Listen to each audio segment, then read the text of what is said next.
لا بھی سکتا ہے۔ آقا کریم صلی اللہ علیہ وآلہ وسلم جب معراج پہ گئے، حضور واپس تشریف لائے، میرے کریم آقا علیہ الصلوۃ والسلام نے آ کے اپنے معراج کا جب ذکر کیا، ابو جہل نے بڑا اس پہ شور بلند کیا۔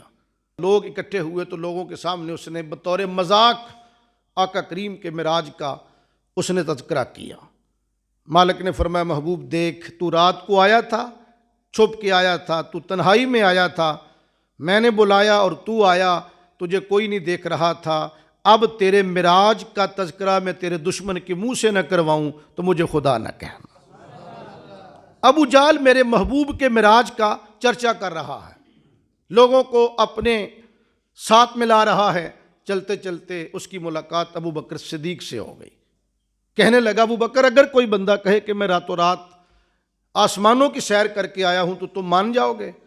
جناب صدیق اکبر نے فرمایا کہ قطعاً ایسا نہیں ہو سکتا، یہ ہو ہی نہیں سکتا کہ کوئی بندہ راتوں رات آسمانوں پہ جائے اور وہاں سے سیر کر کے پلٹ کے آ جائے۔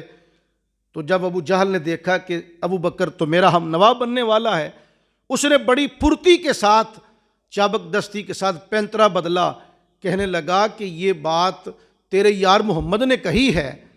تو ابو بکر فرمانے لگے ان قال محمد قد صدق وصدقتہ، اگر یہ بات میرے آقا محمد نے کہی ہے تو سچ کہی ہے، میں تصدیق بھی کرنے کو تیار ہوں۔ صدیق اکبر نے سرکار کے معراج کی تصدیق فرمائی تو اللہ نے آسمانوں سے آپ کا لقب صدیق نازل کر دی۔